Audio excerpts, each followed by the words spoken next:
Hello everyone, my name is Abhishek and welcome back to my channel. This is a sneak peek video of our Ultimate DevOps and Cloud Interview Guide course.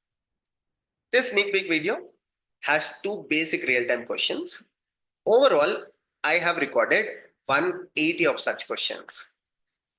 One thing to note before watching this video, when you watch the same videos on Udemy, apart from the video, you will also get notes, architecture diagram if required, and also all the useful resources. Because this is a YouTube video, I cannot provide all of them. So on the Udemy course, you will have much better experience. Just keep that in mind and hope you enjoy this sneak peek video. If you are attending interviews on DevOps and cloud, this question is something that you can definitely expect. Explain the architecture of Kubernetes.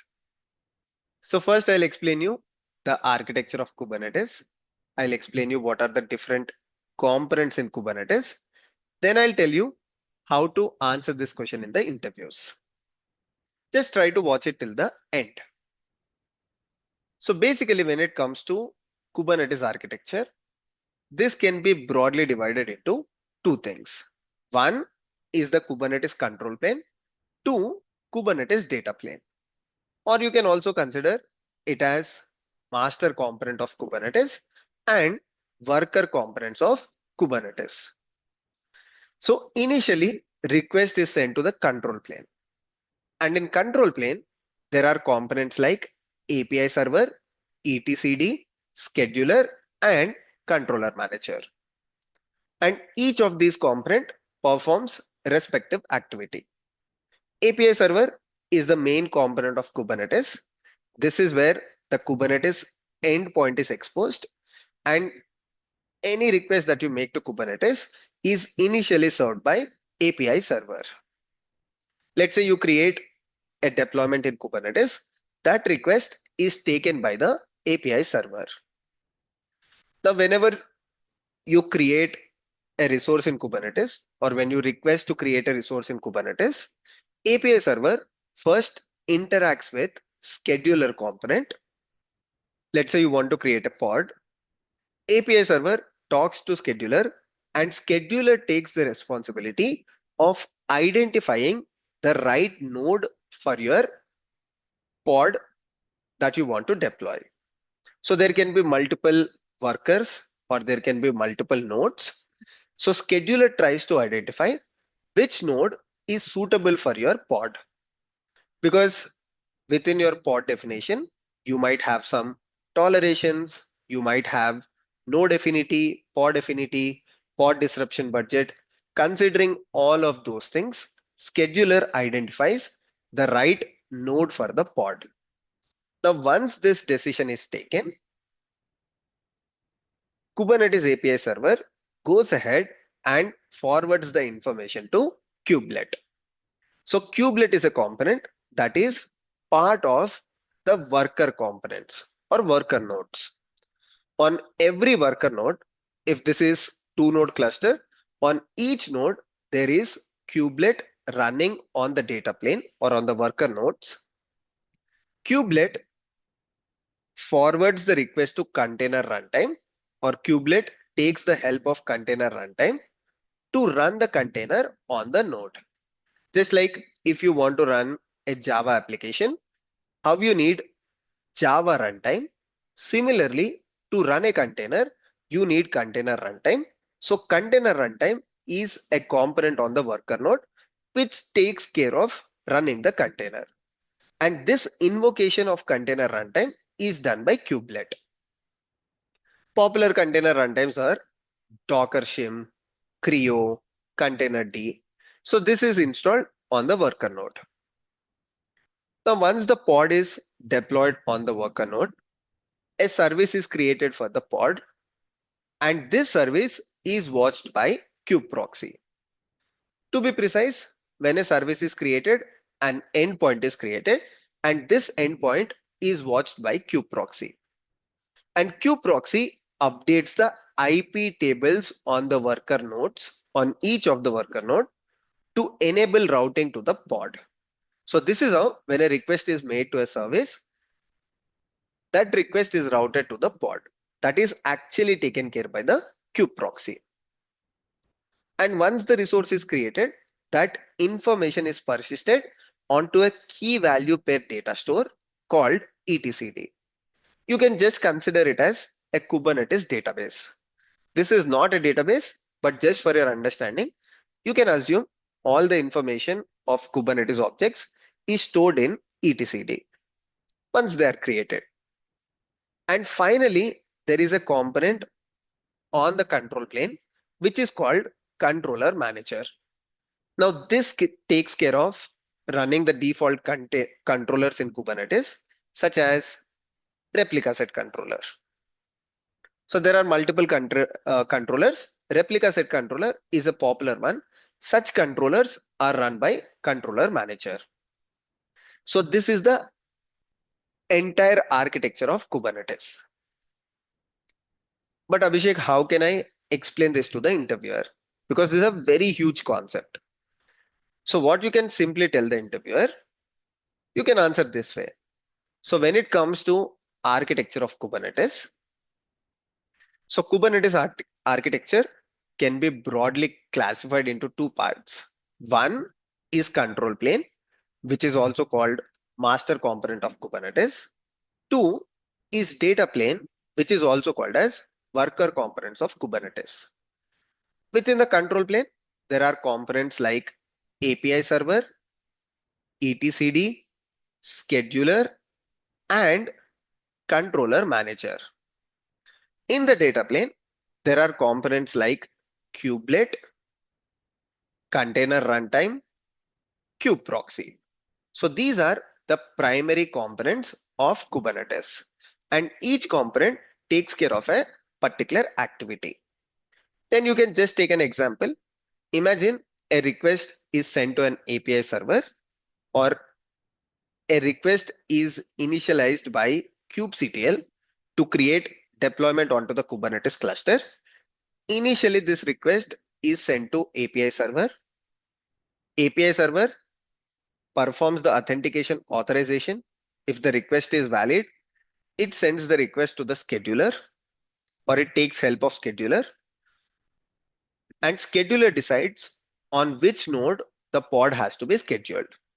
It takes pod affinity, node affinity, everything into consideration and identifies the right node for the pod. Once scheduler identifies the right node for the pod, API server forwards the request to the kubelet on that particular node. Kubelet invokes container runtime such as Docker shim or Creo or containerd, and container runtime takes the responsibility of running the container within the pod. So this is how your pod is executed using Kubernetes components. And once the pod is executed or any Kubernetes resource is executed, API server persists that information onto etcd. And whenever you run the components like Kubernetes pod, they are maintained by replica set controller. Such controllers are managed by controller manager component of Kubernetes. So this is how all the components of Kubernetes work together. And this is architecture of Kubernetes. If you're not clear, just try to watch it one more time, because I have explained everything that is required from your interview point of view. Just take this architecture diagram for reference. You will find it in the resources section, or you can find it on the GitHub repository, so that you can practice how you can explain the answer to the interviewer. This is my favorite interview question. Have you worked on observability? If yes, explain what did you do with observability. The reason why interviewers ask this question, a lot of people just stop with installing Prometheus, installing Grafana, and they just use the default templates on Grafana. But here the question of the interviewer is more real time. Interviewer is trying to test if you worked on observability at enterprise level. So if you're asked this question, this is how you need to answer. So you can start with explaining what exactly is observability. Observability is the ability to understand internal state of the system. So to understand the internal state of the system, observability makes use of metrics, logs, and traces, using which observability can tell currently if your system is healthy or if there is any issue with the system. I have used observability in the past. In the current organization, also I have set up observability. I will give you one example of how I made use of observability. So in the current organization, there are multiple requests that comes from the user. So we have an application where payments is one of the microservice. So there are n number of requests from the users, and at times we have noticed because of multiple requests, because of concurrent requests from multiple users, payments application was going down. So to understand the actual reason and also to understand the state of the payment service all the time, because this is critical for us, I have set up observability for the payment service. So I have made use of logs, metrics, and traces to implement observability for payments. Initially, I started with logs. So I asked application developers to use a logging framework such as Log4j because they were using Java application. And I requested the developers to log information at various levels such as info logging, debug logging, error logging, trace logging, and as much as possible. So that whenever there is issue with the payments application in the lower environment, we can immediately look at the logs, look at the particular timestamp when the payments application went down or when there is issue reported by the client. And using the log, we will understand what can be the issue, or at least this will help us with the initial troubleshooting. And because we wanted to persist the logs, so I have implemented ELK stack in the organization. So all the logs from the payment service are pushed to Elastic using Logstash. And we used Kibana for visualization. Then I also implemented metrics because logging provided us the basic information. But for the historical information to understand what was the CPU utilization, memory utilization over the period of time, also to see during which hour of the day is the payments application taking more memory or consuming more memory, I need a dashboard to visualize this information. So for that, I have implemented metrics.